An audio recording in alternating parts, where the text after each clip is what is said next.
All right, everyone, welcome back to our BBA podcast. We are on episode 8 now. Today I'm joined by a really fun guest. We got Adnan Fatakdawala. He is the 2024 BBA champ. Was on that winning team last year, and I mean, like, didn't get any hardware in terms of the individual awards, but he worked himself into like every single conversation. MVP, DMVP, and then if there was a Most Improved Player award, I mean, like Adnan took probably one of the biggest jumps from like a good player to like a superstar role in like 1 year that I don't know if I've ever seen that in my years that I've been playing BBA, so that's pretty cool. So Adnan, just tell me a little bit about your winning tip last year. How did that feel? Tell me about your team, like what worked there, why'd it go so well? Yeah, thanks for the really flattering introduction. Um, Appreciate all the praise, and I definitely do have a lot to credit to the team. Uh, I know that I played well. It was the best year individual performance wise that I played. But also you asked what it was that really led to winning the chip, and I think when I think of the team that won, it's a combination of two things largely, which was there was a lot of individual talent. We had two diamond players, right? If we're using the tiering system for this year, and then Shabbir Kitab, who was a platinum player, QV, who's an amazing shooter. He saved us in a lot of games, shot really well, and also everybody on the team knew how to play their role. So I think the combination of the individual talent with people playing their role well made it really easy to kind of mesh together and for people to play smart basketball, which was probably the biggest reason for our success was smart shots, smart basketball, and everybody fitting their role well. Yeah, I think that was one thing that I was like really impressed with your team is like you guys had a lot of talent, but like I think there was no one person that's like, we talk about like, certain teams that play a lot of iso ball or like run through one guy. Like, you and Gossam obviously are like amazing players, but it didn't feel like you guys were like playing your own game at one time. It wasn't like, oh, Gossam take one turn, Shubber take one turn, Adnan play one turn. That was something that I was like really impressed with when I, saw your team this year. So that was definitely pretty cool. Yeah, and I think that's a really good point. I brought the ball up every possession, and you kind of spoke about this in the podcast episode with Hussein, where the offense was initiated with me a lot of the time, with me bringing the ball up to half court. But when I bring the ball up to half court, my first look is never just to get into an ISO, especially we were facing a zone most of the games. Um, so the wing is going to be open. Shubber got a lot of good looks getting the ball from the wing. The middle was open for Qasim to catch the ball at the free throw line. So I just went from a perspective of looking to pass first, and I think that made it easy to get people the ball and not have essentially like ISO ball. And there wasn't really a need for that. And I also thought our offense was way more efficient because of the ball movement. Yeah, for sure. So, I mean, like, tell me a little bit more about like this year, your approach. That's, are you taking a different approach this year in terms of how you're going to play your style of basketball? Do you still want to play, similar to how you played on your championship winning team? Or do you think like you're going to see even like as yourself in a different role, especially because you have captain responsibilities now too. So, like, how does that all play in to Yeah, how so your approach this year? I think there are a couple of key points there that you brought up, which is one, being a captain is very different than even just being the primary ball handler or the initiator of an offense on the team. So I was a captain my second year. I think that was 3 years ago if we count this one. So my second year I was a captain, didn't perform well. Largely it was because I was good at basketball, not as good as I am now.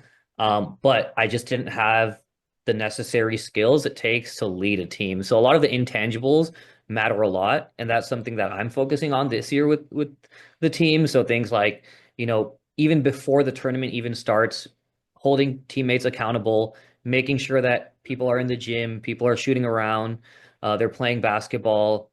Things like bringing your team up. When you're the captain, I feel like there's a people look to you when you aren't playing well, or people look to you when the team isn't playing well, rather, right? For And sure. if you're the player to put your head down, it's really easy for the morale for the team to get cut. And I think that was an issue for me the first year I was a captain, where if I wasn't playing well, my morale was down. And even if I would try to bring my team up, it was pretty apparent that I was kind of in my own head. So I think those intangibles of being a captain matter a lot. And those are things that I definitely, I mean, we'll see how it plays out this year, but I think I have improved on it, the mental aspect. And I think that people definitely underplay the value of that. Yeah, I mean, you guys have heard it from me in like old episodes, but I've had the same exact experience like Adnan had in terms of like, being captain is not simple. Like you can't put your head down and just play iso ball. And when you struggle, guys are gonna look to you. It doesn't matter, what your age is or who you are. Like you have to be that leader in that moment. And so like, coming off of that, like just tell me a little bit about your approach as a captain this year and like, what is the knowledge now that you've learned from that? What is the knowledge that you really want to share with your teammates this year? And like how have you evolved since, being a captain 3 years ago?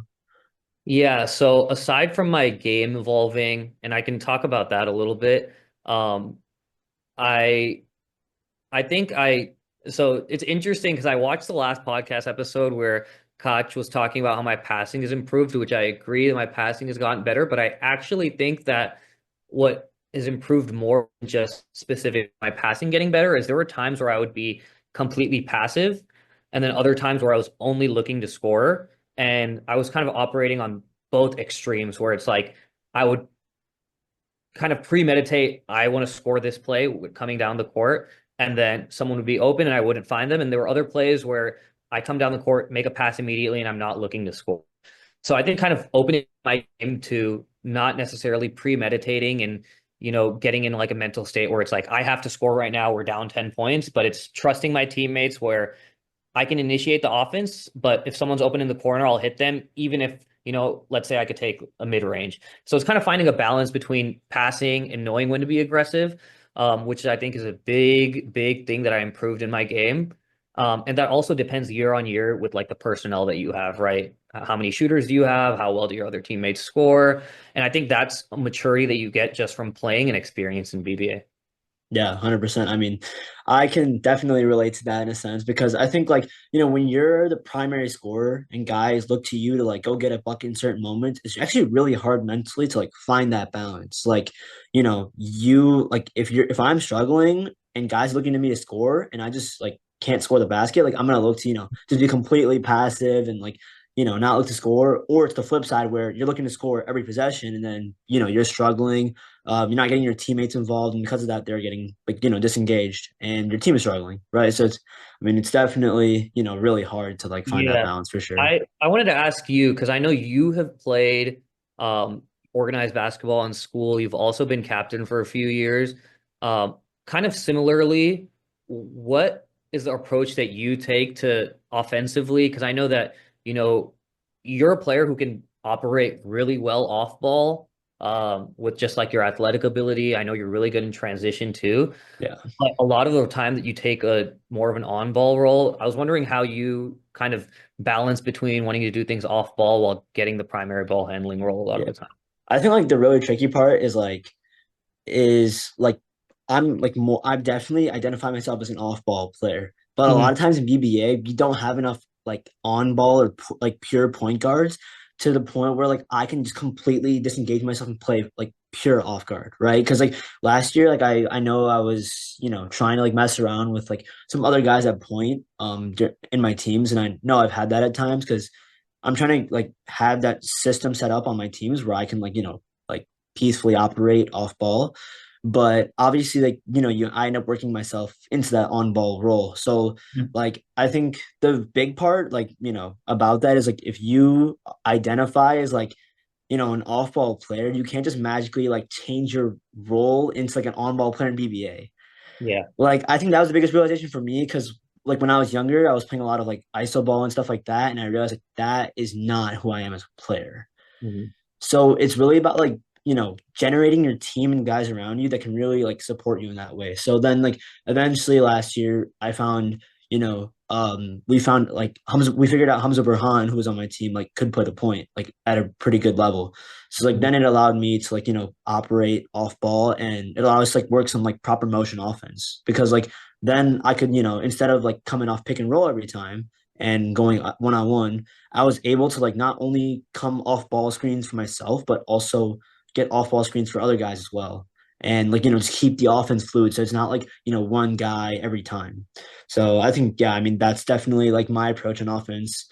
I mean, I know you haven't played as much like organized basketball. You can talk about a little bit about your background Yeah, there, yeah. but like how does that frame your offensive game and like how you see offense? Yeah, so that's actually what I wanted to ask you too, because I know that you have played, but a little bit of my background. So BBA was the first time that I ever played basketball with a ref. So even if it was like a small tournament, maybe I played a 3v. Actually, no, they didn't have the first time I played BBA was the first time playing basketball with any refs.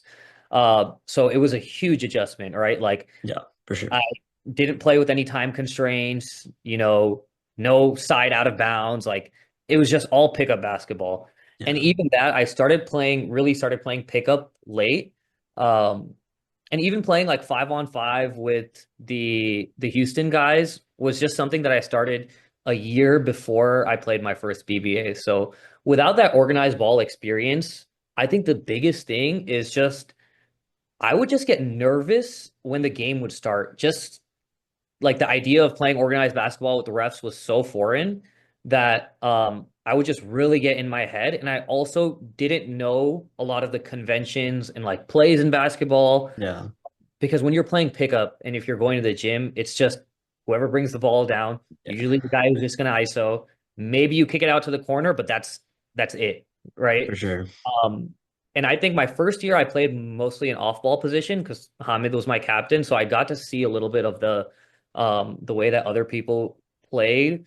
But it wasn't until I really started playing more in college that I got like more of an organized experience and a better understanding of basketball, plays and stuff like that. Yeah. Yeah, so how did that change? Like, was like college pickup just a lot more organized, like a lot more high level hoopers, or like how do you pick that up going from like your rec league, Mhm. or like your gym 5-on-5 to like college 5-on-5? Like, what's the difference? Yeah. So I made a huge jump just in basketball skill from high school to college. I used to not be able to shoot at all. All I would do is just put my head down and drive because I've always just been like a bigger guy. Uh, but my junior year of college, I started playing with the women's basketball team as a practice player. Uh, and I learned just in like immense amount of stuff about like college level basketball because I mean these girls are playing at a really high level with full scouting reports of other teams, very intense plays. And the role that we would play as practice players would be we'd essentially role play the team that they'd be playing in a few days or the next week. And Hmm. we'd have to run plays that the scouting reports or the coaches would do. We'd have to emulate the game of other players. So just seeing off ball movement, seeing how they would do presses and just like various different things just opened a whole new perspective of basketball for me because it's almost feels like it's a different sport when you see NBA college basketball, which is really system based, versus just like, casual pickup basketball, Yeah, uh, for where it's sure. like you're taking like two dribbles, three dribbles maximum. Most of it is ball movement, off ball stuff. And I know that a lot of that stuff doesn't happen in BBA, but there is a lot of transferable skill when it comes to the vision and the passing that I thought was really helpful, especially in the year in last year where we won.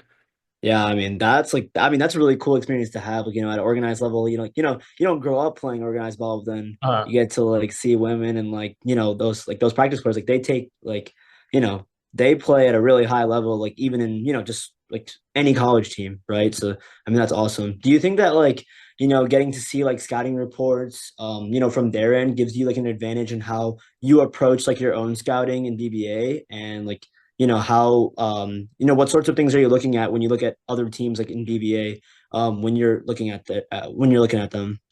yeah, so I think it opened up a huge perspective to how deep scouting can get. I know that usually scouting reports can be like, okay, this team doesn't shoot well. Maybe this player primarily goes right, but there's a lot more to scouting of a team and a player than just those kind of like high level observations. So what I mostly take from scouting reports, and I really enjoy scouting because I think it's just like such a fun part of basketball to really Yeah, analyze for sure. someone's game. Is trying to go a level deeper than just, hey, does this person like going right, or does this person like going left? Instead of that, it's when this person goes right, what's their go-to move? If they're going right, do they like pulling up to their right hand? Most right-handed shooters will shoot going to their left hand because of kind of like the way that your body faces the rim. So just like more specific things like that. Go-to moves, right? There are players who will have like a go-to move if it's a crossover or like, a step back, and kind of understanding those. Even if you give that to your team, it just makes it so much easier for them with, especially with players like from Canada who have never seen these Houston guys plays. I think it makes scouting reports much more important this year. And that's For why the sure. approach I'm taking is to be really specific about as much as I know about the player, right? And then also transferring that to what can we do defensively against these teams? What can we do offensively against these teams? Yeah, so is that like preparation that you're building like beforehand for each team? Are you doing that for teams that like, you're only going to play on Saturday that, are you looking at everyone like, oh, I'm going to have to play everyone, in order to win the tournament? So like, what is your approach in terms of like how much preparation you're doing in terms of for each of the teams?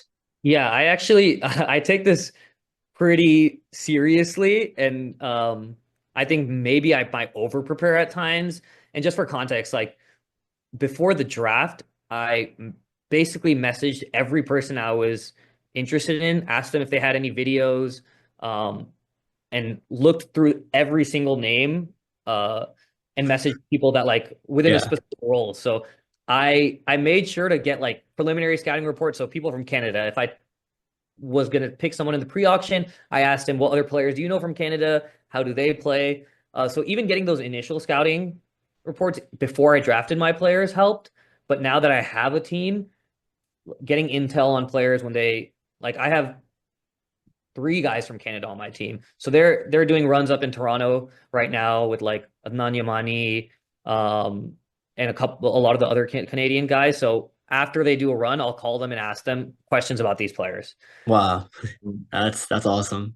Even within I haven't been able to go to the Houston runs recently, but I've played with guys like Ali Asghar's team, and Zakir's team. A lot of their players came to the one run that I came to. So I just try to take in as much as I can from these, even to the point where sometimes I'll take notes about things that I notice and then take it back to my team and also just leave it in the background for myself where I'm going to end up building a scouting report for each team. Yeah. Yeah. I think that's like a level that like, I aspire to get to. I feel like I really like I mean, I'm obviously like, taking like, scouting very seriously and like, preparing for each game with the right way. But I think like the way that, you think about like how to attack, scouting reports and like how Mhm. to play against certain players and teams, like I think, is a really like really interesting like thought process. Like are there certain types of teams that like, you have like different strategies for? So, like for example, like I'd say like there are certain teams that we talked about like run through one player. They run, ISO a lot the whole game, whereas like your team last year, was very evenly spread. Like how do you prepare for like those two different types of teams, and like how do you get your team ready for those types of teams as well? Yeah, so I think that's a really good question, and also something that I still ask myself in terms of how to plan against those. Yeah. But I mostly view it a little bit differently instead of just like ISO versus ball movement, but rather I view it as teams that are centered around one player. Kind of like if we think NBA, Joel Embiid was like the system for his team, right? Harden played a lot of ISO ball, but he was the system. Yeah. And I think players like that, where the offense becomes centered around getting them a shot. And I think the perfect example in BBA for this is Zakir. Zakir doesn't do a lot of ISO ball necessarily, but when he's on a team, because of his ability to shoot the ball so well, the team will have several plays drawn up just to get him open, right? Yeah, that makes And sense. then, like Koch, for example, Koch is an amazing ISO player. So when he's on a team, he is initiating the offense every time, right? Yeah. Think planning for those teams is different than planning for a team like Burhani's team, where it's a bunch of great players, but I don't really see there being a singular player that their offense is surrounding, right? Even Yeah. someone like Ali Asghar, who Ali Asghar is an amazing player, but he's good in transition. He can place different roles. Um, and I think players like that who can fit in different systems, and I think myself at times too, I consider myself more on, you know, I'm not necessarily the system or the team doesn't revolve around me and my ability. I think that the way that you approach planning against those teams is different. Um, so when I look at a team like Zakir's or Koch's, the different things that I'm looking at is like, do we want to slow down the best player? Do we want to, slow down the people surrounding them? Um, and those are just a couple of inputs that I kind of think about, but I know that some people have different views on kind of like how these teams are, and I was wondering what your thought process is on the different types of teams. Yeah, I mean, it's really interesting because I think like I think I'm just gonna use like the NBA playoffs for like example, like that between this Pacers and Thunder series that's actually going on right now. Um, like basically the Pacers like tried in the first two games tried an approach where like they stayed home, like they had Andrew Nemhard stay home on Shea, and then everyone else was like playing no help. They're just Mm, gonna let Shea play iso ball. We're gonna try to take those guys out, and I think like those are the types of things that like I'm thinking about in terms of like, are we better off letting like those teams that run through one guy? Are we better off letting this one guy kill us, and maybe we put our best defender on him and he's inefficient, and we stay home on everyone else, or is it better to play team defense, but we might overhelp so much that their other guys are getting like the number one guy is creating easy shots for the people because we're like committing so much attention towards him. So mm, those like two different philosophies of like how you can, like attack, one like teams that, revolve around one player. I think like there's no right answer. It's more just about, situationally like what works. But I mean, obviously it's like, things that I'm definitely like thinking about as a captain this year and things I thought about last year. So what's your approach defensively? Do you tend to play man? Do you tend to play zone? And how does that play your role? Also, like on the offensive end, how you approach playing offense in terms of how other teams are either playing man or zone. mm. So I I think defensive planning is really fun to me, especially because, yeah, the main looks, even when you see at the NBA, is just like 2-3, 3-2 in man defense. But there are a lot of specific things that you can do within these defenses that essentially help to mitigate some of the issues or weaknesses of a defense, right? So when we think of a 2-3 zone, the weakness would be the wings, right? Shooting, it gives up a lot of perimeter shooting. So the way that I approach defense is if I'm going to put people in a 2-3 zone, it's not just going to be, hey, you guys are in this zone and that's it. It's also going to be how are we playing the picks? How are we playing the middle? How are we playing the wings? And discussing those things specifically. So one thing that I really do like talking about with teams is the pick and roll. I think that's the most common form of offense initiation that happens. We don't really do dribble handoffs or off ball screens in BBA as much. And the key thing that I look at on how to guard the pick and roll is what is the weakness of the ball handler and how do I want to play the rest of the team. So things like going over the screen, telling somebody, do you want to blitz the screen? Do we want to play like a drop coverage? And specifically telling your players how we want to treat the pick and roll defense or the pick and roll offense and play it defensively is something that I like to prepare defensive wise. But I know that a lot of times, and we talked about this with like the knowledge gap, it can get hard. So the most important thing is initiating these conversations early because you can't really expect to come in the tournament. You're telling people to play drop coverage and they've never done it, never seen anybody Yeah. play. So yeah, that's how I look at defense Yeah, specifically. I mean, especially like looking at that like pick and roll example, like how do you teach your team like individually? Like, we like for example, like a lot of times, like I don't want to get into a bad switch like between a big when a lot of time when there's a pick and roll, you've probably been in it so many times where like there's a big and a guard, and you don't want to end up switching onto the big. So how do you communicate with your big? Like this is what we're doing here. Like you're gonna show for 1 second because he's a Yeah, shooter. Like yeah. a lot of times the guard is a really good shooter and we need Uh-huh. to like show for 1 second, and I need him to like show and then get back. So like, how do Yeah. you teach that, in like digestible, terms to like your big like Yeah, yeah, that's a yeah. that's a big thing to like, that's a big like slippery slope where it's really hard to teach that. I know it is really, and I struggled with that last year when trying to tell players like, hey, I just want you to show, but then get back. Yeah. Uh because it gets easy where you just feel drawn in and you're like, oh, this person can shoot it if I run back. But I think what I said earlier about engaging people early on, where you show people videos of NBA players doing this or Yeah, college for players doing sure. this, right? And then also there are specific things where the rest of the team can help. So what we call the tag man, Hmm. essentially in a pick and roll is the person in the corner who will come guard the roller or pick up the roller if they end up getting deep enough in the paint, right? So communicating to the whole team what the plan is. So if we blitz the ball handler, for example, and the roller is open, the corner knows that they can pick up the roller for a second, at least slow them down, and then run back to the corner, right? And I think people realize or people don't understand how much pick and roll defense really is the team. It's not just the two players, right? You need your team covering for you because if you're showing the offense certain looks in a pick and roll, the rest of the players also have to be aligned and have to mitigate for any of the risks, right? Like if we're leaving the roller open because we want to, blitz the screen, what is the rest of my team going to do? Or if we're leaving, one of the wings open, how is my corner going to play both like people to kind of if you even force an extra second in decision making, it gives the other players time to rotate.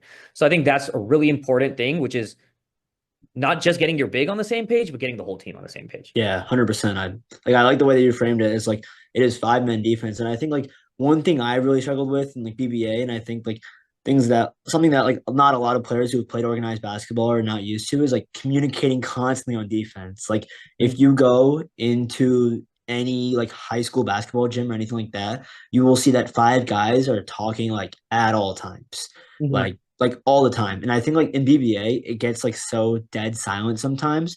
So I think like instilling that in your team, that was something that I had to work on from like, from the moment that we got there. It's like, we need 5 guys who are like, hey, like, even if you have nothing to say at all, like a simple practice that everyone out there can just do is just get used to like saying something while you're on defense. Like, hey, I have ball, or I'm helping you. Like I'm in help right now, or I'm in the gap right now. And those are like simple things that, I think can really like improve like team defense, even if you don't even know what you're talking about. It's just like the other guys in the team know that like you're there, that you're available to them, which matters because that's like, they're able to play defense based on how you're playing defense and where you are. So I think Right. that's something like really important as well. Yeah.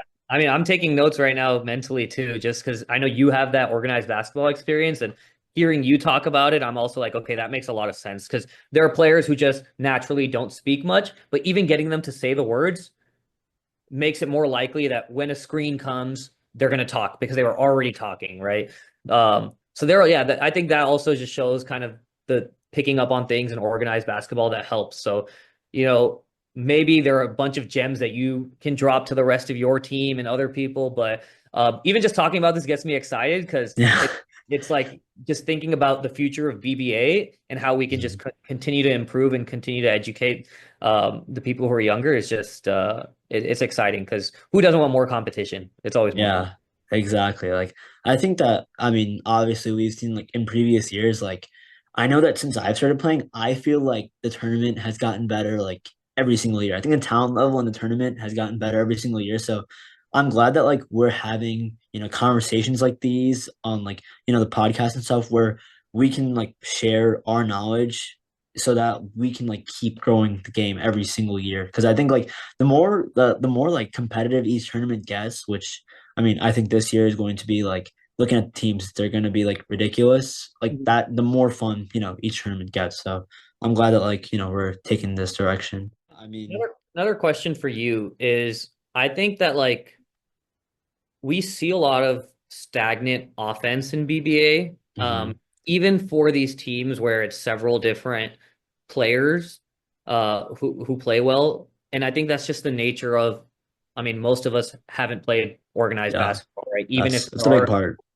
people on the team that have played, if there are two or three players that haven't, it makes it a little bit more difficult to do like full, set plays. And Yeah. you and Koch kind of spoke about this in one of the previous episodes. I was wondering from the perspective of BBA, what can we do as like a community or as a group largely to improve the level of basketball that we're playing at. And that's kind of why I wanted to have this podcast episode and specifically these Yeah. topics is I view it as, educating other players or getting people to understand the different ways to look at basketball is just going to make the level of competition more in later years, which is just better for everyone. Yeah. I think like one thing that BBA like preaches is that like, oh, this is not like pickup basketball. It's like proper, like we're playing as a team and we need like that connectivity and we want to play like a proper system. But I actually like don't think that our collective understanding of basketball matches that attitude. And Mm, I think, and that's just not to be like, not to call like any one particular person out or like be harsh or anything. That's just to say that I think that like as a community, like, not all of us obviously had the privilege of playing like organized basketball growing up. That's obviously something that like, I'm really grateful for. But if we want to come to BBA and play proper systems and, mhm, incorporate things like motion offense or, how the ball should move in zone, because that in itself is like, how the ball's moving in zone is not just, oh, I'm throwing passes really quickly to other people. There's a lot more yeah. nuance to it. Like you're slipping guys through the middle, like there's certain backdoor looks, like all Mhm, those things can only happen if all five guys are synced together on the floor. mhm, And I think that like, where you're not always going to be in a position where you can play pickup and like, learn these things. But I think like it requires us as a community to say like, if we're going to go to BBA and play like organized or play through a system, we have to spend more dedicated time like off the court learning, how learning these concepts, like, how you went and you mhm, got the experience, playing with those collegiate with the collegiate girls. It's like in the same sense that like no matter what age you are, you're taking the responsibility every year to, learn a little bit more mhm. about the nuances of the game and how to improve not just as an individual player, but learning how to play through a system. So I think that's definitely the thing that like we need to improve on the most. Yeah, I think that's a good point. And what I would add to that is a lot of people, I hope they don't see their lack of experience in organized basketball as a barrier to learning these things and No, picking. definitely not. Definitely not. Because I mean, even myself as an example, where no organized basketball experience, BBA was the first thing. I feel like my IQ has improved, my knowledge of basketball has improved, and it was without, organized basketball. There's so many videos on YouTube, even just to like understand basketball. Yeah, Watching NBA helps a lot. yeah, for And I sure. think just being intentional about learning is going to improve the quality of basketball Mhm. because what ends up happening is people just go back to what they're comfortable with in the middle of the game. So even if you start a game off saying, hey, let's move the ball, as soon as like you're 4 or 6, 8 points down, ISO ball starts again. Yeah. So I think, yeah, you bring up a great point about people really taking the time off court to really study the game. Yeah, I think like that buy-in is like really difficult, like because Mhm. you really need it from all five players. Like you get down a couple points, and as you mentioned, you start playing ISO ball. Like that requires buy-in from every single player. That like we're down or we're struggling, but we need to stick to our system. So that is definitely something that like I definitely think that everyone who, who's listening to the podcast should definitely think about like in their basketball journey. I think like all of us like we take so much pride in BBA and like why we love it so much is because like it gives us a chance to compete at such a high level in our own worlds. And I think like if we want to compete at the highest level that we are possibly capable of, we definitely have to take like that next step together. To learn more on how to improve basketball. And another question for you that I have is you kind of talked about talking on defense. Are there other principles or tips that you kind of have for your team that you want to largely communicate um, to kind of, have the players like thinking about these set things, right? Like, let's communicate, let's do this, let's do that. What are your principles when it comes to leading your team? Yeah, so I think like obviously one thing to keep in mind as a captain is like not overwhelming your team with like too much information because then things get like out of hand. But I think like the core principles that matter are you need to communicate, you need to box out on defense because second chance points are everything. So I'm like big on like if you're not a big, like you have to box out because like a lot of times guards just swoop in and like grab the rebound. Whereas like, the bigs are usually in better position to grab the board. So maybe like they don't have to, do a full box out, but all the guards, like I feel like as a community or, not as a community, but just in general, like I think like in pickup basketball or whatever, like guards tend to not box out because their guys are all the way on the perimeter. And it just leads to like so many offensive rebounds because those guards like swoop in and grab boards. Uh-huh. So that's something I'm constantly preaching. Constantly preaching good ball movement. We talk about it 1,000 times, but just getting everyone involved, getting everyone to touch the ball. And yeah, I think those are the things that like, and just play hard defensively. Obviously, effort Yeah. is like effort goes above all. Like, whatever you could do everything wrong on like Saturday. Mhm. But if you have effort, like, Sunday you might figure it out, right?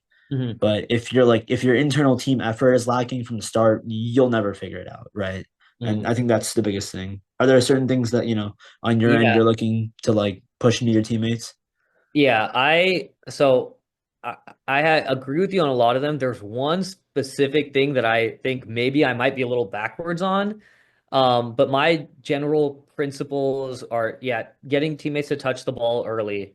Um, I think specifically even just at the beginning of the game, having everyone to get a feel of the ball matters because one is it's easy for players to get demotivated when all they're doing is playing defense, coming down the court. You're throwing up a shot on a no possession or a one pass possession, and then they're coming back playing defense again, right? So you want your players touching the ball so that they are motivated to play defense. And it's so hard to shoot the ball if the only time you're touching it is when you're expected to shoot, Yeah, right? There 100%. are a lot of NBA players that talk about this where it's like you're playing defense, you're sitting in the corner, and then you're expected to make a shot when it's like 10 minutes into the second quarter, and that's the first time you've touched the ball at the half, right? Yeah. So getting teammates to touch the ball early. The second thing is not letting the defense dictate your offense. Mhm. I think you should go in with an offensive plan, and not to say you shouldn't adapt, but the defense will be giving you a certain shot for a reason, right? Um, so it's like if I know that I'm better at driving, if I'm getting a jump shot every time, I'm not going to take that every time, right? I don't want the defense to be able to dictate what I'm doing. Same way if they're playing a 2-3 zone, I'm still going to look to penetrate because the defense shouldn't be able to dictate your offensive game plan. And I think being able to stick to a game plan matters a lot because once you start losing and get away from a game plan, the game becomes a lot messier. And then my third thing, which I was alluding to being maybe a little backwards, is I actually think conserving your energy matters a lot. So yes, I want players to play hard on Saturday, but also realize that everybody makes the playoffs Oh on yeah, Sunday, right? yeah, that's true. Maybe we don't have to fight through every screen, right? If it's not a shooter, we can switch easily if we have a switchable team. So conserving your energy, yes, play hard, but the biggest thing is like no injuries on Saturday because our team didn't have any injuries throughout the tournament, which mattered a lot because I know there are amazing teams that had one player, even a key player, even if it wasn't the star player, get injured. It just changes the entire trajectory of your team. Yeah, for sure. All right, guys. Thank you so much for watching. I mean, obviously, Adnan was a amazing guest. I would love to have him like on again because honestly, like the amount of basketball knowledge that gets dropped in this is like, I really hope people appreciate this because I think like Adnan also opened up like myself to a lot of good conversation, and I really hope you guys learned some good stuff. And if you guys enjoyed it, please do like and subscribe. And thanks again. I'll see you guys. Yeah, thank you. Thanks for having me.